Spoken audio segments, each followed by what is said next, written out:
अरे मड़हिया कहा हमारी, अरे मड़हिया कहा हमारी, अरे साई रखवार मड़हिया कहा साई रखवार मड़हिया कहा साई रखवार मड़हिया कहा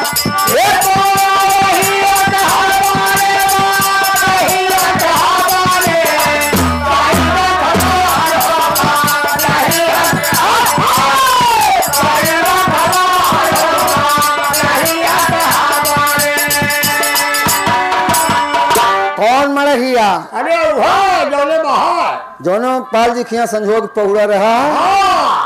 इस छनिया सरपतवा मड़हिया नहीं, इस 3.5 हाथ की मड़हिया। अच्छा ई बनी कैसे बा बतावा।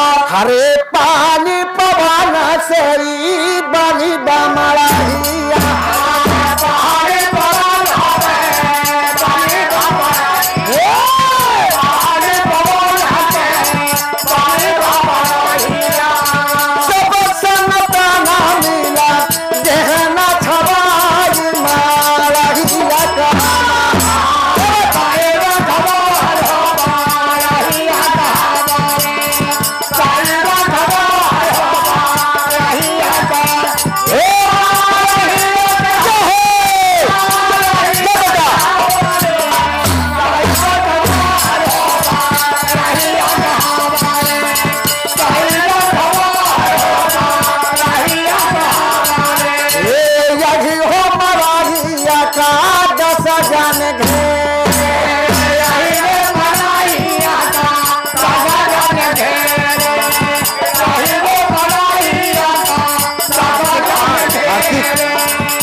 कार्तिक पाल भैया के छोटा से मुन्ना ये भजन पर 10 रुपए का महल पुरस्कार। भला यही हो मड़हिया का 10 जने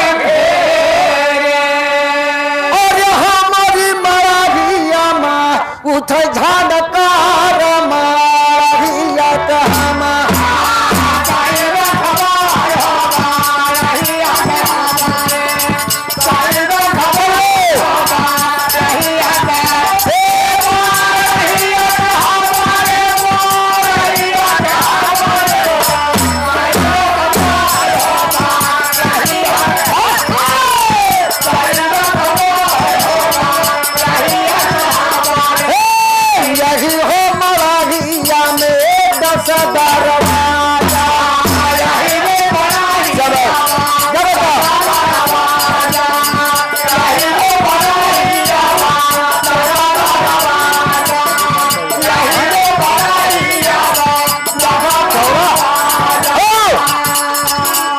यही हो मड़हिया में 10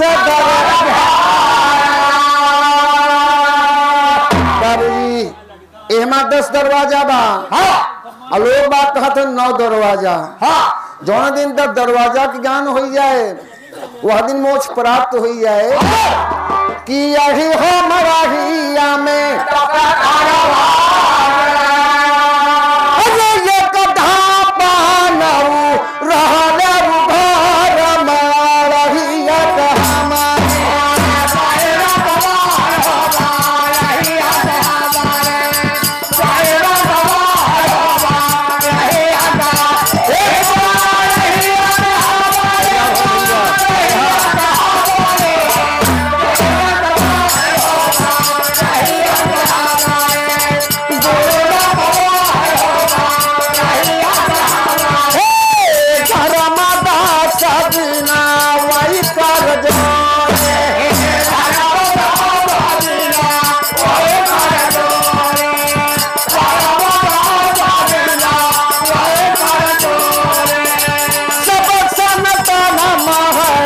खबर